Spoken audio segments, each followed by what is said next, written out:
Hello friends, welcome to my channel. నేను మీ కృష్ణవేణి. మనం ఈరోజు ఈ ఫ్లవర్ కిచెన్ ఎలా చేయాలో నేర్చుకుందాం. ఈ ఫ్లవర్ కిచెన్ చేయడానికి ఫస్ట్ నేను మ్యాజిక్ రింగ్ వేసుకుంటున్నాను. నార్మల్గా మ్యాజిక్ రింగ్ కాకుండా చైన్స్ కూడా వేసుకోవచ్చు. సింగిల్ చైన్స్ ఒక 3 or 4 వేసుకొని దాంతో మనం సింగిల్ ఆర్ డబుల్ క్రోషేయింగ్ చేసుకోవచ్చు. అండ్ ఇక్కడేమో నేను మ్యాజిక్ రింగ్ యూస్ చేస్తున్నాను.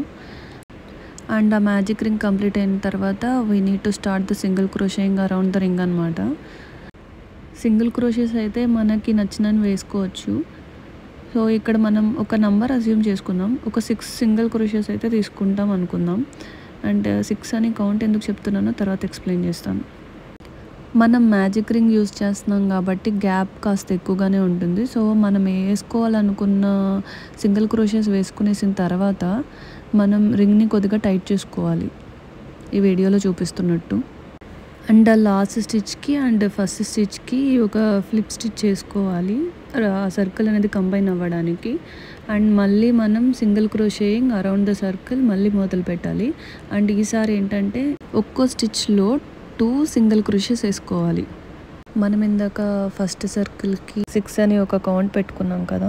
సో ఇక్కడ ఒక స్టిచ్కి 2 సింగిల్ క్రోషేస్ వేసుకోవాలన్నాం కదా. సో ఆ కౌంట్ తీసుకుంటే మనకి సెకండ్ సర్కిల్ అనేది 12 సింగిల్ క్రోషేస్ రావాలి.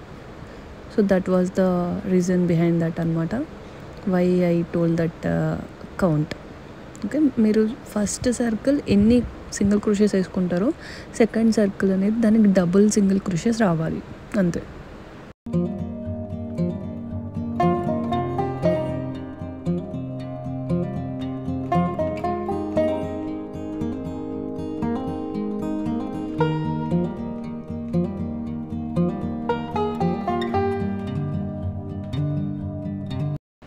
సో మనకి ఇక్కడ సర్కిల్ అనేది కంప్లీట్ అయింది. అండ్ లాస్ట్లో మర్చ్ చేసుకున్నాను. మళ్ళీ నేను 4 సింగిల్ చైన్స్ వేసుకుంటున్నాను. అండ్ 4 సింగిల్ చైన్స్ వేసుకొని నెక్స్ట్ స్టిచ్లో ఇలాగా మళ్ళీ ఒక స్లిప్ స్టిచ్ చేసుకుంటున్నాను. మళ్ళీ 4 చైన్స్ అండ్ నెక్స్ట్ స్టిచ్లో అలా ఫ్లిప్ స్టిచ్ చేసుకుంటున్నాను. సో అలాగా 1 by 1 అనేది first 4 single chains and then 1 flip stitch అనమాట. అలా అరౌండ్ ద సర్కిల్ మళ్ళీ అలా వేసుకుంటూ వెళ్ళాలి, అంతే. లాస్ట్లో మీకు ఫ్లవర్ ఫామ్ అయిపోయింది. అండ్ లాస్ట్లో ఈ సింగిల్ స్టిచ్ చేసేసి థ్రెడ్ ఎక్స్టెండ్ చేసేసాక ఎక్స్ట్రా థ్రెడ్ ఏదైతే ఉందో దాన్ని కట్ చేయకుండా నీడిల్ యూస్ చేసి ఆ థ్రెడ్ని ఆ స్టిచెస్ మధ్యలో పాస్ చేయాలి. అలా చేస్తే మ్యాజిక్ రింగ్ నీట్గా లాక్ అవుతుంది. మరి ఇంకేంటి, నేర్చేసుకున్నారా? అయితే లైక్ అండ్ సబ్స్క్రైబ్ చేయండి. Bye bye.